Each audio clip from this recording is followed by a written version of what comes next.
Tardes, iglesia.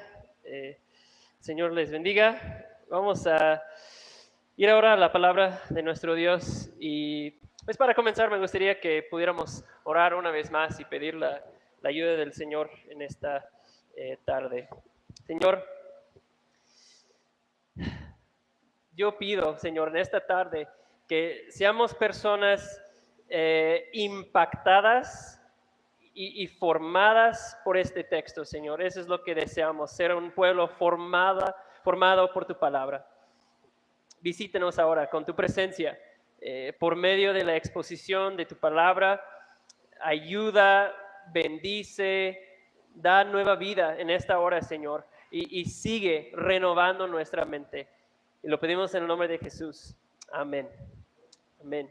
Pues estamos en Romanos capítulo 12 y en esta sección de Romanos que comenzó con el capítulo 12, pues después de ver el tema que Pablo trata en 1 a 11 es pues la salvación, ¿verdad? Que hemos recibido, que Dios nos ha hecho nacer de nuevo, nos hace nuevas criaturas en Cristo, nos llena con su Espíritu Santo. Y la pregunta ahora es cómo entonces debemos vivir. Eso es lo que estamos viendo ahora en esta sección del capítulo 12. Y lo que Pablo está haciendo aquí es que Pablo sigue enseñándonos cómo es que el Evangelio transforma toda nuestra vida. ¿Sí? Y la pregunta a la que vamos a dar respuesta en esta tarde es: ¿cómo responde el cristiano al mal que otros nos pueden hacer? ¿Sí? ¿Cómo debe ser la relación del cristiano con su enemigo, con su adversario, cuando enfrentamos la injusticia de este mundo? ¿Cómo debemos nosotros responder? Y los principios aquí que nosotros vamos a ver son fundamentales. Esos principios llegan al corazón de lo que significa ser cristiano, llegan al corazón de la vida cristiana, de cómo se ve vivir una vida radicalmente transformada por el poder de Jesús. ¿Ok? Con eso como introducción vamos a dar lectura a 12, 17 a 21, al final del capítulo. Dice: nunca paguen a nadie mal por mal. Respeten lo bueno delante de todos los hombres. Si es posible, en cuanto a ustedes dependa, estén en paz con todos los hombres. Amados, nunca tomen venganza ustedes mismos, sino den lugar a la ira de Dios, porque escrito está: mía es la venganza, yo pagaré, dice el Señor. Pero si tu enemigo tiene hambre, dale de comer; si tiene sed, dale de beber, porque haciendo esto, carbones encendidos amontonará sobre su cabeza. No seas vencido por el mal, sino vence el mal con el bien. Entonces, la primera respuesta a esa pregunta, ¿cómo debe responder el cristiano al mal que otros le pueden hacer? Lo vemos en versículo 17. Vamos al siguiente. Nunca paguen a nadie mal por mal. Y eso, pues de entrada, sabemos que eso va directamente en contra de nuestra naturaleza pecaminosa. Nunca paguen a nadie mal por mal. ¿Cómo? Y como un paréntesis, en primer lugar, algo que nos hace ver es que habrá persecuciones. La vida cristiana no va a ser una fácil, sin problemas, sin enemigos, sin adversarios. E incluso en la iglesia, las personas van a hacerte mal, van a lastimarte, va a haber ataques a veces, va a haber ofensas entre nosotros. Jesús dijo que es inevitable que vengan tropiezos. Va a suceder, dice Jesús, que vengan tropiezos provocados por la acción de otros. Eso va a ocurrir, dijo Jesús, ¿no? Nada más para que se ajusten nuestras expectativas un poco, ¿no?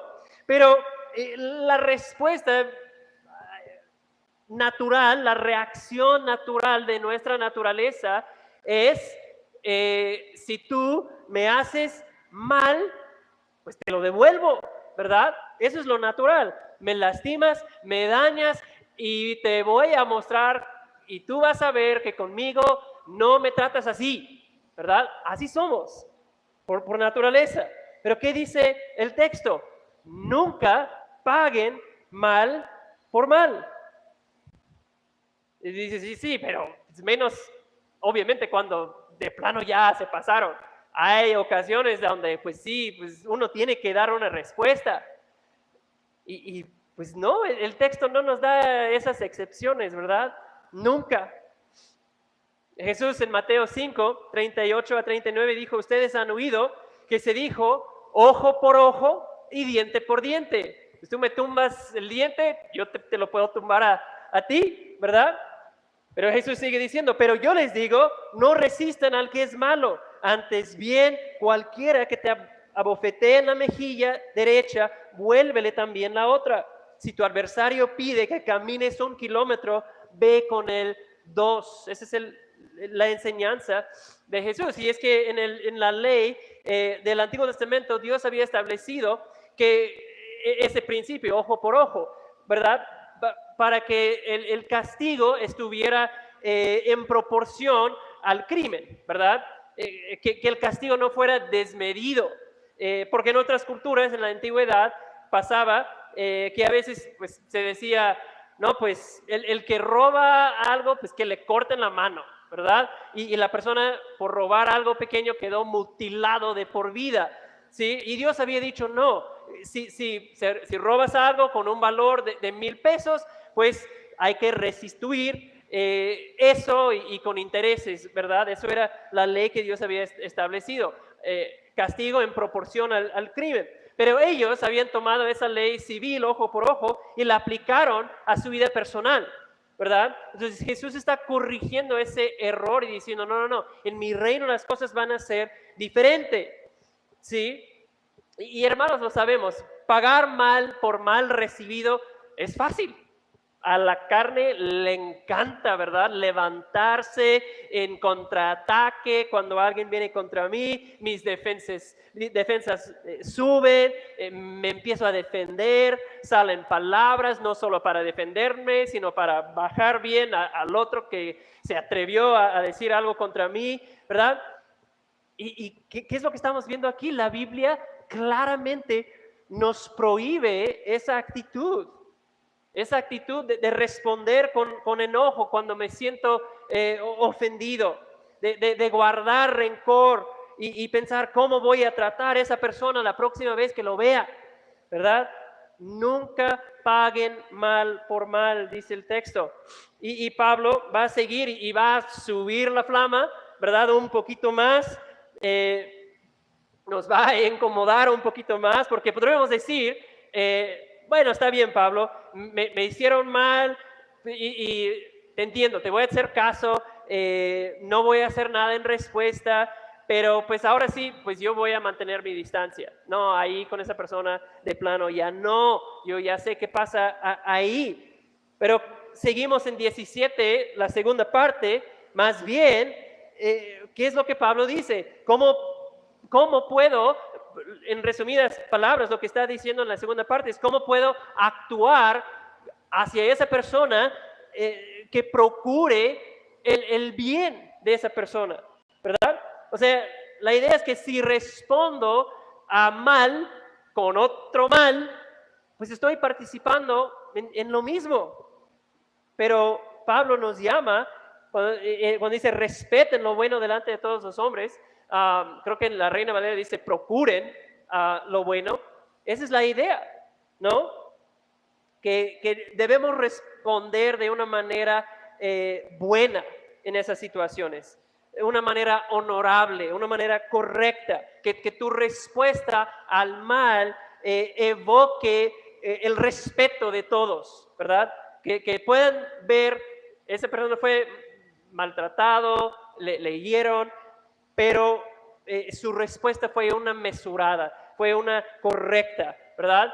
¿Por qué? Bueno, porque puede ser, bueno, para que seamos gente buena, ¿no? Queremos ser gente que, pues, perdemos el control y nos enojamos y queremos ser gente buena y controlada. Pero no es nada más eso, es porque la reputación del Evangelio y de Cristo está en juego en nuestras respuestas a las personas que nos pueden hacer un mal, nuestros enemigos, ¿sí? Y Pablo sigue con el mismo tema, ahora llegando al versículo 18. ¿Cómo respondemos a un enemigo, un adversario? Procuramos la paz. Vamos al siguiente. Procuramos la paz. ¿Sí? Entonces, hermanos, el Evangelio nos llama a procurar relaciones sanas, pacíficas, entre todas las personas en nuestra vida, incluyendo, en el contexto, los que nos hacen mal, los que nos maltratan, ¿sí? Incluyendo a ellos también. Eso es tan importante, hermanos, que activamente estemos procurando la paz en nuestras relaciones laborales, nuestras relaciones familiares, en la iglesia. Y vemos que el texto dice, en cuanto a ustedes dependa, ¿verdad? Y eso nos ayuda a entender que no siempre va a ser posible la paz o la reconciliación con una persona que quisiéramos. Hay personas imposibles, hay personas que rehúsan la reconciliación o para tener paz te piden que hagas algo que sería desobedecer a Dios y ahí no puedes, ¿verdad? Pero lo que Pablo está diciendo que es, haz todo lo que esté a tu alcance para mantener la paz con todos. Si no se puede lograr la paz, que no seas tú el impedimento ahí. En lo que dependa de ustedes, estén en paz. Sí, y creo que ese es un llamado a que nosotros podamos examinar nuestras relaciones en la iglesia, en nuestras familias, en el trabajo, todas, ¿verdad? Y si nos damos cuenta que hay situaciones donde no hay paz, pues ese es un llamado a la acción, a procurar la paz, es algo activo, ¿verdad? Entonces, les pregunto, ¿hay una situación donde con tus palabras y tus acciones, en vez de procurar la paz, has estado como escalando una situación, ¿verdad? Poniendo más distancia entre tú y esa persona. Y tal vez Dios te esté llamando a una acción, tal vez necesitas ir y pedir perdón, tal vez necesitas tener una conversación difícil, tal vez necesitas buscar resolución y reconciliación en esa relación, tal vez tú necesitas cambiar tu manera de hablar con otros, ¿sí? Somos llamados a procurar la paz. Damos otro clic ahí para ver lo que dijo Jesús. Mucho de eso pues viene de la enseñanza de Jesús en Mateo 5. Jesús dijo, bienaventurados los que procuran la paz. Bienaventurados, bendecidos los que procuran la paz. Ellos van a vivir bien, pues ellos serán llamados hijos de Dios. Procurar la paz es ser un hijo de Dios. Y creo que eso nos ayuda a ver que esa idea que a veces tenemos de que, bueno, el tiempo sana las cosas, ¿verdad? Todos hemos creído eso en algún momento. Pues con tiempo ya, pues ya me pasó y ya puedo tener la relación con esa persona otra vez. No siempre es cierto, ¿verdad? Hay que procurar la paz. Es algo que requiere esfuerzo, requiere diligencia, es algo constante. Sobre todo trabajando yo, primeramente, ¿verdad? En mis acciones, en mi forma de ser, en mi forma de hablar, ¿verdad? Siempre, hermanos, tenemos que estar promoviendo la paz activamente o no habrá paz entre nosotros. Es algo que requiere trabajo, ¿sí? Y pasando ahora al tercer punto, vamos a ver que toda la instrucción aquí pues de alguna manera está comunicando la misma idea. Hay un tema central aquí. Nunca tomen venganza, dice versículo 19. Nunca tomen venganza. No sé si han visto el meme ahí. Así somos, ¿verdad? Creo que el pastor Eduardo dijo la semana pasada, ¿verdad? Que el deseo de venganza, no sé cómo lo dijo, pero es parte de quienes somos, ¿verdad? Es natural, nos viene tan natural vengarnos. Pero la Biblia aquí dice, nunca tomen venganza. Y esa realidad que somos expertos en vindicarnos a nosotros mismos, defendernos, ajustar la cuenta, encargarnos nosotros de hacer justicia en una situación dada. Pero, ¿qué vemos aquí? Que Dios no nos permite esa opción, ¿verdad? Y el siguiente versículo nos va a mostrar que en vez de tomar venganza, otra vez, venganza sobre nuestro enemigo, lo debemos bendecir. Y para entender un poco más ese principio, una ilustración quizás, quiero que vayamos al Antiguo Testamento.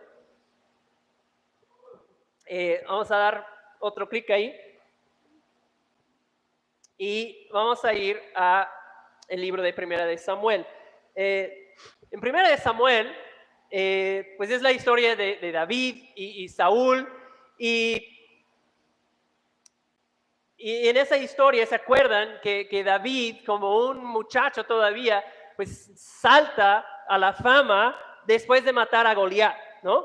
Y cuando los ejércitos de Israel se regresan de la batalla, pues ¿qué pasa? Todas las mujeres salen de la ciudad danzando y gritando que Saúl mató a sus miles, pero David mató a sus 10,000, ¿verdad? Y Saúl escucha eso y se enoja, se pone celoso, dice, yo soy el rey aquí, y ese muchacho le están atribuyendo la victoria, no le gustó nada. Entonces, días después, le pide Saúl a David que venga a tocar su arpa, ¿verdad? Lo pedía para que viniera a tranquilizar al rey Saúl, y en esa, mientras David está ahí tocando, ¿qué hace Saúl? Pues agarra una lanza y trata de clavarle a la pared y matarlo, ¿sí? Y David, pues bien ágil, se la esquiva 2 veces, ¿verdad? Y pues con el paso del tiempo Saúl le empieza a temer más y más a David, porque es obvio que Dios está con David, el favor de Dios está sobre él, su favor de David entre las personas de la nación crece, pero el peligro para David de manos de Saúl llega a un punto en que él tiene que huir de la ciudad, ¿verdad? Huir de Saúl. Entonces David empieza a vivir en las montañas y hombres fuertes, guerreros leales se unen a él y como que se forma una banda guerrillera ahí en las montañas de Israel. Y pues en eso Saúl, en ese tiempo Saúl tiene solo una misión en su vida y es salir con su ejército y cazar y matar a David.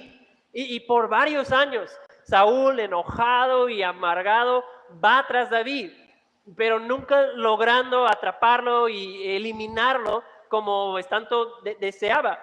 Y toda esa situación que estaba viviendo David es muy injusto, ¿verdad? Porque David ha sido un siervo fiel. Se casó incluso con una de las hijas de Saúl, que Saúl le dio. Dios ya le ha dicho a David que él va a ser el próximo rey después de Saúl. O sea, en todo esto Saúl está mal. Y en una de esas hay una historia en particular en que Saúl va buscando a David. Y dice en 1 Samuel 24 que Saúl entra en una cueva. ¿Para qué entra en la cueva? Pues para hacer sus necesidades, precisamente. Y adivinen quiénes están en la cueva ese día. David y sus hombres, ahí escondidos dentro de la cueva. Y pues ven que pues Saúl empieza a hacer sus necesidades y dice, David, ya se te hizo, esa es la oportunidad que Dios te dio, no lo desaproveches. Con un flechazo, pues ya estuvo. Nos libramos de la bronca que es ese hombre, ¿verdad? Ellos están listos. Acabemos de una vez con este viejo amargado rey. Dios ya te ha dicho que tú vas a ser rey. Pues adelantamos ese plan, ¿no? Y imagínense, pues ellos años corriendo, viviendo en el desierto, en las montañas, no durmiendo bien en la noche por si espías de Saúl los encuentren, lejos de la familia. Y pues ellos le dicen, Saúl, dele de una vez a ese hombre. Entonces David se levanta, pero no lo mata, ¿verdad? Nada más corta un pedazo de la orilla del manto que llevaba Saúl. Y después dice la Biblia que incluso de hacer eso, su conciencia de David le remordía, porque había cortado ese pedazo de su ropa del rey, y dijo a sus hombres, el Señor me guarde de hacer tal cosa contra mi rey, el ungido del Señor, y extender mi mano contra él, ¿verdad? Y se acuerdan en la historia que David deja que Saúl salga y se adelante un poco, y luego le grita, y dice, mira, ¿de quién es esta ropa? ¿A quién pertenece? Y pues Saúl lo reconoce. Y David dice en 24:14, voy a leer unos versículos de 1 Samuel 24:14, dice, ¿tras quién ha salido el rey de Israel? ¿A quién persigue? ¿A un perro muerto? ¿A una pulga? Sea el Señor juez y decida entre usted y yo. Y que Él vea y defienda mi causa y me libre de su mano. Cuando David acabó de decir a Saúl estas palabras, Saúl dijo, ¿es esta tu voz, hijo mío? Entonces Saúl alzó su voz y lloró. Y dijo a David, eres más justo que yo porque me has tratado bien mientras yo te he tratado con maldad. Tú has demostrado hoy que me has hecho bien, ya que el Señor me entregó en tu mano y sin embargo no me diste muerte. Porque si un hombre halla a su enemigo, lo dejará sano y salvo. Y un par de capítulos más adelante la historia se repite prácticamente. David le perdona la vida otra vez a Saúl. Y cuando Saúl por fin se muere, David y sus hombres, ¿se acuerdan cómo respondieron? Se rasgaron sus ropas, ayunaron, lamentan la muerte de Saúl. Y lo que vemos ahí es que esa es una foto de este versículo. David entendía la venganza, la justicia le pertenece al Señor. David tenía motivos, le sobraban motivos para matar a Saúl, pero David entendía la venganza no le pertenecía. ¿Sí? Nunca debemos tomar venganza porque le pertenece a Dios. Hermanos, cuando alguien te insulta y tú respondes, pero tú eres un tip, tip, tip, le estás robando a Dios lo que le pertenece. ¿Lo entendemos?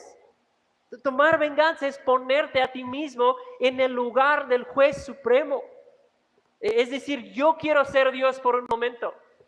Yo tengo las facultades para ponerme en un lugar de Dios y juzgar. Yo voy a ser el juez, el jurado, y voy a dar la sentencia y la voy a ejecutar yo. Y hermanos, yo creo que Dios quiere trabajar en nosotros. Yo sé que ha estado trabajando en mi corazón al estudiar este texto, porque la venganza no es nada más como acciones o palabras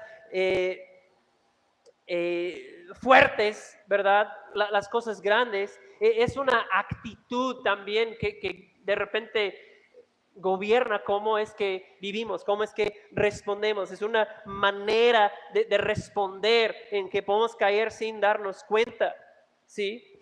Y ¿saben qué? De alguna manera, pues entendemos, ¿verdad? Que el mundo nos puede tratar mal, nos va a tratar mal, ¿verdad? Estamos más o menos preparados para eso. Pero creemos que en la familia y en la iglesia, pues no, las cosas ahí van a ser muy diferentes. Un maltrato, pues si sucede va a ser muy leve.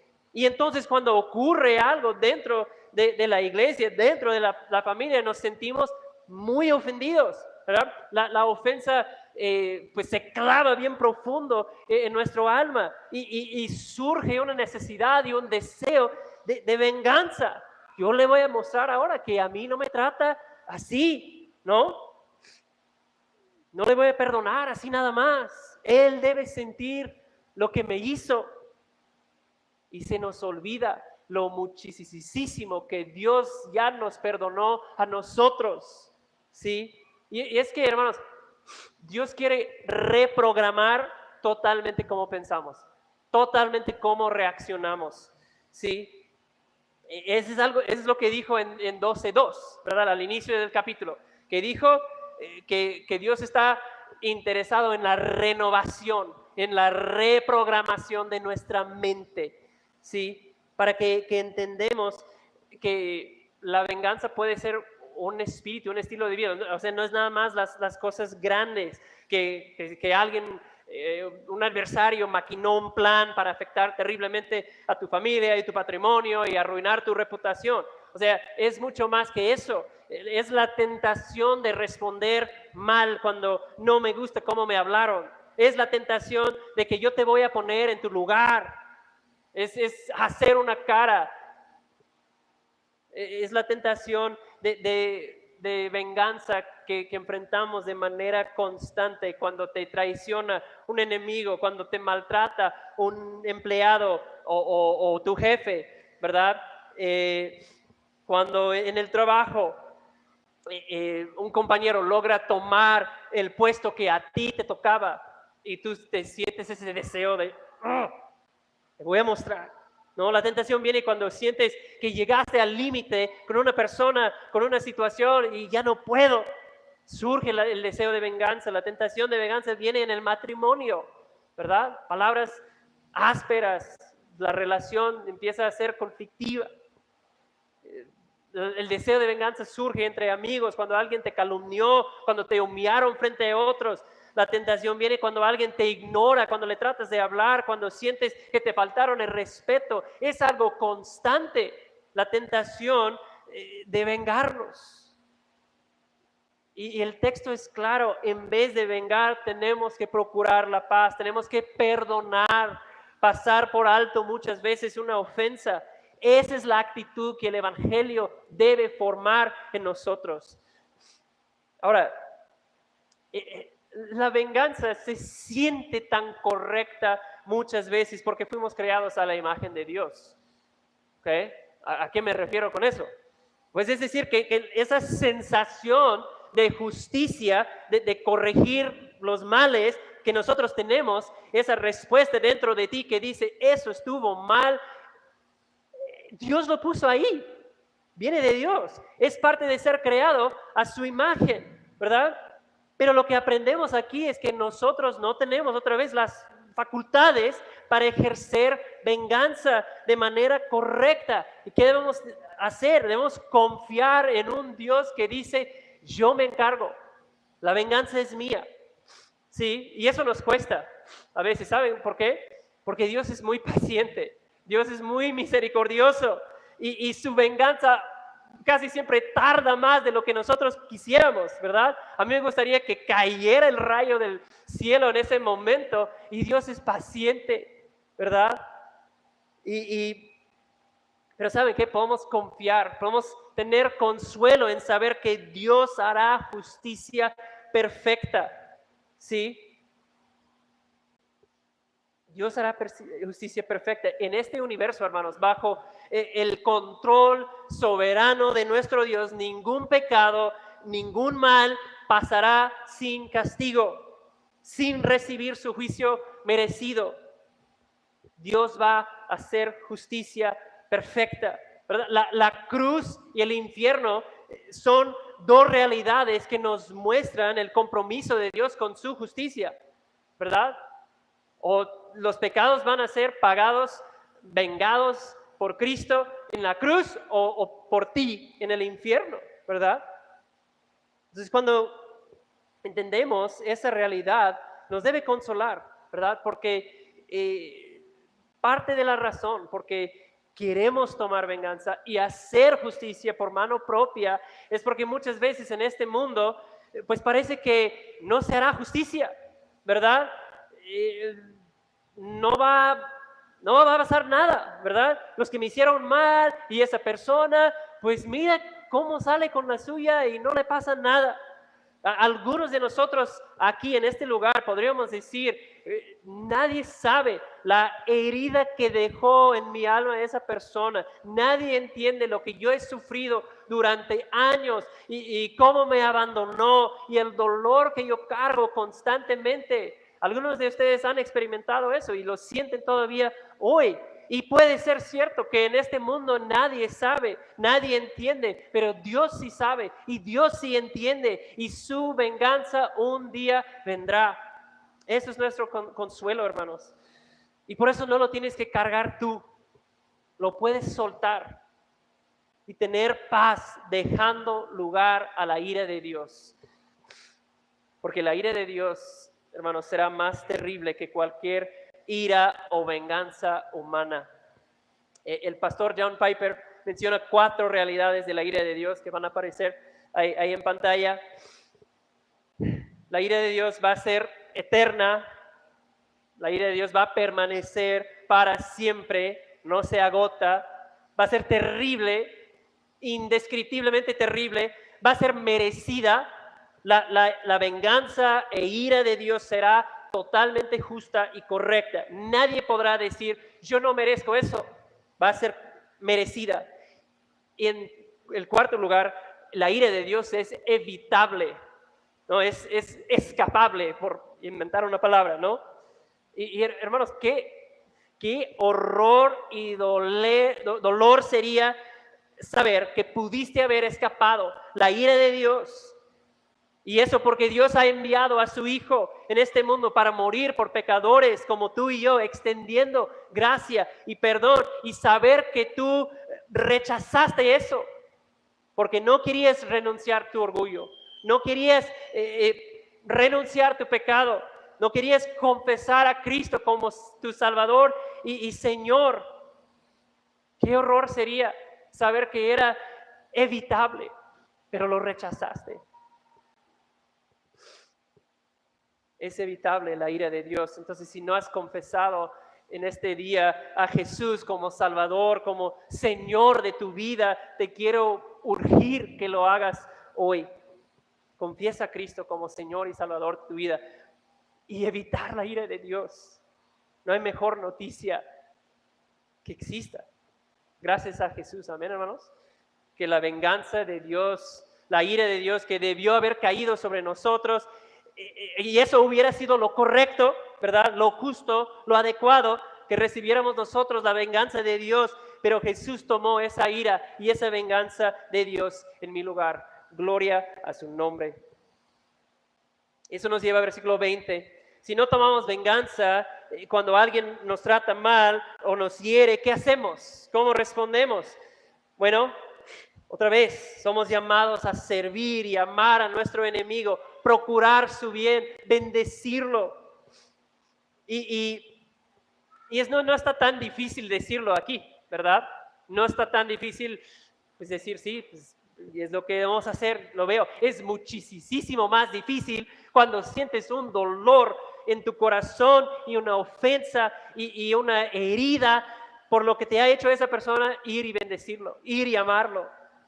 Y aquí en este versículo Pablo cita Proverbios 25 y también es muy parecido a lo que dijo Jesús en Mateo 5. Siempre provoca preguntas la frase final, ¿verdad? Donde dice bendiciendo a tu enemigo, carbones encendidos amontonarás sobre su cabeza. ¿No? Y alguien dice, pues por fin le puedo dar una buena quemadura en la cabeza. No está refiriendo a eso. Hay múltiples interpretaciones de qué puede significar eso. Algunos creen que cuando bendices, pues estás haciendo a esa persona que te está haciendo mal, que pues estás echando más condenación y más ira sobre su cabeza que enfrentará un día. Probablemente tiene más que ver con que la acción tuya de bendecirlo va a hacer que esa persona arda de vergüenza por su conducta. Él está actuando muy mal y tú respondes totalmente distinto y que al responder tú de una manera tan distinta vas a hacer que esa persona se sienta mal y avergonzada de su conducta y eso posiblemente le lleve al arrepentimiento. Yo escuché una historia del doctor Albert Mohler, quien es el presidente del seminario donde he podido estudiar, y hace unos años, varios años ya, cuando recién tomó su cargo como presidente del seminario, pues él tenía que implementar muchos cambios en esa institución y despedir a personas que ya ni siquiera creían que la Biblia era verdad y sin errores. Imagínense en un seminario. Y pues en ese proceso de cambio, muchas personas se enojaron con él, con las acciones que estaba tomando. y pues se armó un grupo grande de personas que vino a protestar afuera de su oficina ahí en el seminario. Ahí estuvieron varias horas protestando y protestando, causando molestias, y Moller, en vez de salir y hablar fuerte con ellos y discutir, ¿qué hizo? Pidió un montón de pizzas y salió a repartir pizzas a todas las personas que vinieron a protestar y pedir su renuncia como presidente. Y esa es la actitud, esa es la idea a que somos llamados como personas transformadas por el Evangelio. Y luego, en versículo 21, Pablo resume toda esa enseñanza diciendo: no seas vencido por el mal, sino vence el mal con el bien. No seas vencido por el mal, vence el mal con el bien. ¿Cómo vencemos? ¿Cómo le ganamos al mal? Con el bien. Si nosotros respondemos al mal con mal, si respondemos al mal con venganza, si pagamos mal por mal recibido, estamos siendo vencidos por el mal, porque ya estamos participando en la misma cosa. Entonces, vencer el mal con el bien, cuando vivimos de esa manera, hermanos, o sea, cuando Dios por su gracia nos permite vivir de esa manera, es algo sobrenatural. Eso es evidencia de que el Espíritu de Dios está contigo, porque es tan contraintuitivo, ¿verdad? A nuestra naturaleza pecaminosa. ¿Cómo que él me acaba de pegar? ¿Cómo que le voy a ir y darle un dulce, ¿verdad? Dirías a tus hijos. Eso no. Él me hizo mal, entonces tengo que responder de la misma manera. Pero cuando podemos vivir así, es una evidencia de que Dios está trabajando, su Espíritu está presente con nosotros. Así mostramos el carácter de Cristo, ¿verdad? ¿Por qué? Porque Él nos hizo bien a nosotros cuando éramos sus enemigos. Quiero dejarles con una historia más antes de terminar. Vamos al siguiente. No sé si logran ver la foto de esa persona. Algunos a lo mejor saben quién es. Adolfo tal vez lo reconoce. Se llama Mincaye Enkedi.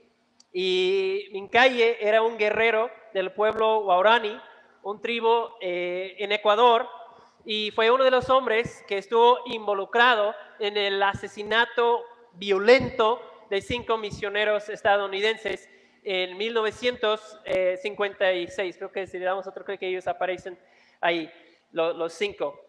Y ellos, esos hombres, estuvieron intentando establecer contacto de manera pacífica con el pueblo Waorani. Pero ese día ellos pues estaban por primera vez tratando de acercar y hablar con ellos e intercambiar unos regalos. Ese día 5 esposas, y si no mal recuerdo la mayoría ya madres también, recibieron la triste noticia de que sus esposos habían sido asesinados de manera violenta, ¿no? Los 5. Y la historia pudo haber terminado ahí, ¿verdad? Pero en vez de responder con odio, en vez de buscar venganza, una de las viudas, Elizabeth Elliot y Raquel Saint, quien fue la hermana de uno de los hombres, la hermana de Nate, que murió, ellas decidieron perdonar. Ellas decidieron mostrar amor. Ellos decidieron procurar vencer el mal con el bien.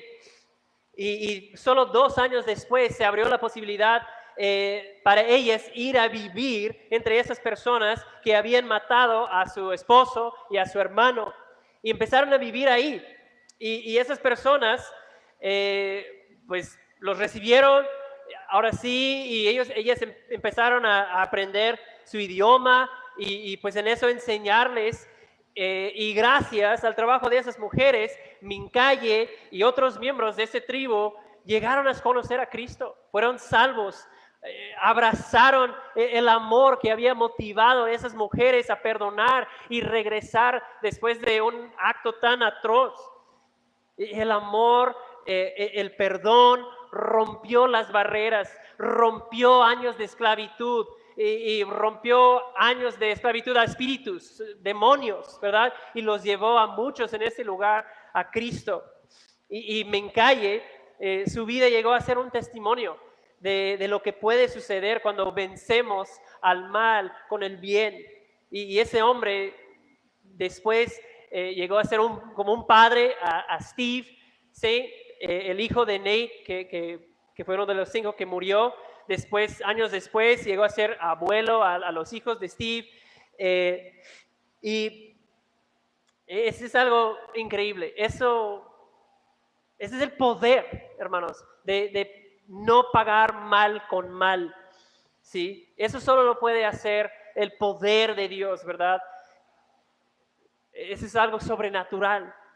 Entonces, cuando, hermanos, por la gracia de Dios empezamos a vivir de esa manera, venciendo el mal con el bien, ¿qué pasa? Pues nos conectamos a ese mismo poder de Dios. Y como sucedió con los Baurani, también entre nosotros cosas asombrosas pueden empezar a ocurrir porque estaremos imitando el carácter de nuestro Padre. Así que antes de orar, hermanos, quiero preguntarle, ¿cuál es el ahora qué para ti en esta mañana? Ahora que entiendo esto, ¿a qué me está llamando Dios? Ahora que he escuchado esa enseñanza, ¿a qué me está llamando Dios? Y es que siempre, hermanos, que estemos expuestos a la palabra de Dios, Dios nos está llamando a una respuesta. La palabra es expuesta y nosotros debemos responder, ¿verdad? Una confesión, una acción, un cambio que el Señor está pidiendo. Y quiero animarle, hermano, pídele al Señor que te hable, que te revele cuál debe ser esa respuesta para ti y en tu vida en esta mañana. Y que ores también que esta palabra eche raíz en nuestros corazones y que produzca fruto, ¿verdad? Para que el mundo vea entre nosotros ese poderoso amor a quienes nos procuran el mal. Vamos a orar. Padre, gracias por tu palabra. Padre, entender y estudiar estas enseñanzas lo podemos hacer, pero vivirlas es muy difícil. Entonces, Padre, pedimos que tú nos des lo que nosotros no podemos producir. Y danos, Señor, el poder vivir en libertad, de soltar ofensas, soltar heridas, soltar el mal que nos han hecho y ya no cargar eso y creer que a ti te pertenece la justicia y la venganza. Oh Padre, forma ese carácter santo que refleja a Cristo en nosotros por la gloria de tu nombre. En el nombre de Jesús lo pedimos. Amén.